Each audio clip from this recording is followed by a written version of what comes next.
Film ini berlatar tahun 1959 di Hong Kong, di mana Ip Man menjalani kehidupan sederhana bersama istrinya.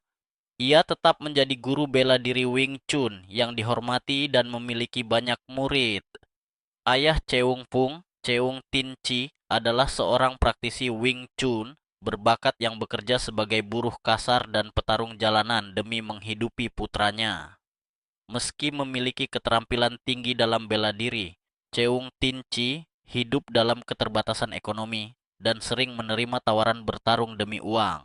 Kehidupan Ip Man mulai terusik ketika sekolah tempat putranya belajar menjadi sasaran geng kriminal yang dipimpin oleh seorang pengusaha korup, Frank. Frank ingin merebut lahan sekolah untuk proyek properti, sehingga ia menyuruh anak buahnya untuk meneror para guru dan murid agar sekolah itu ditutup. Ip Man turun tangan untuk melindungi sekolah dan para murid dari ancaman geng tersebut. Bersama para murid dan rekan-rekannya, ia berusaha menjaga keamanan sekolah dengan melakukan ronda malam. Namun, geng tersebut semakin agresif dan bahkan mencoba menculik anak-anak sebagai bentuk tekanan terhadap pihak sekolah. Dalam salah satu insiden, Ip Man berhadapan dengan sekelompok preman yang mencoba membakar sekolah. Dengan teknik Wing Chun yang luar biasa, ia berhasil mengalahkan mereka tanpa mengalami luka serius. Ancaman dari Frank semakin menjadi-jadi. Frank menyuruh anak buahnya untuk membunuh Ip Man.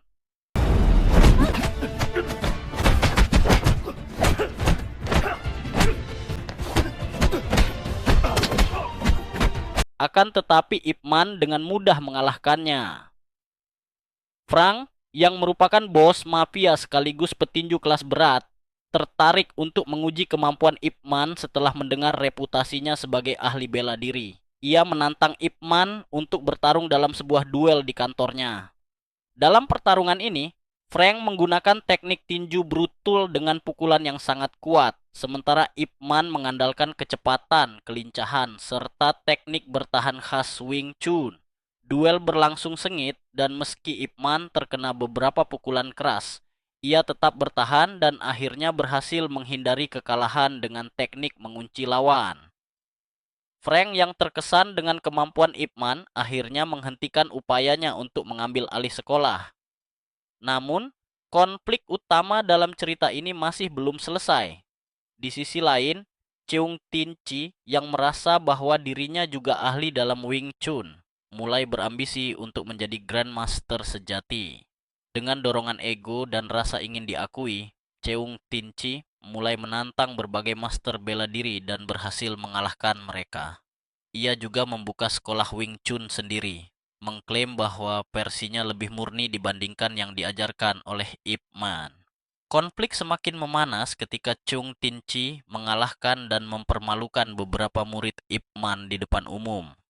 Ia juga menantang Ip Man untuk duel satu lawan satu menentukan siapa yang berhak disebut sebagai Grandmaster Wing Chun sejati.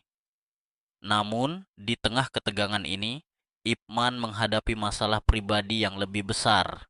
Istrinya, Chung Wing Sing, didiagnosis menderita kanker dan kesehatannya semakin menurun.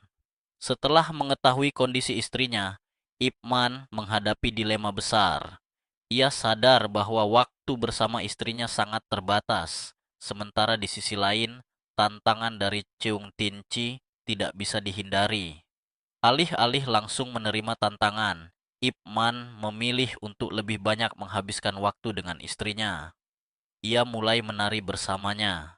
Namun, karena tekanan dari publik dan murid-muridnya, Ip Man akhirnya setuju untuk bertarung melawan Cheung Tin Chi demi mempertahankan reputasi Wing Chun-nya.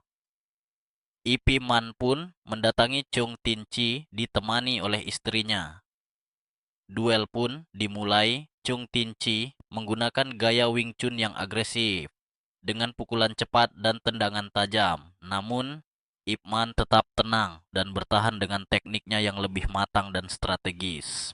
Dalam pertarungan yang berlangsung sengit, Cheung Tin Chi sempat memberikan perlawanan yang cukup kuat.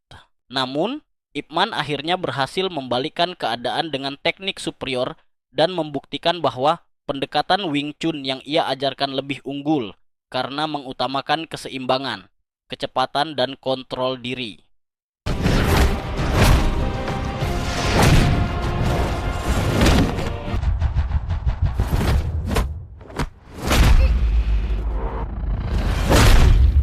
Setelah kalah, Cheung Tinci akhirnya menyadari kesalahannya dan mengakui Ip Man sebagai Grandmaster sejati.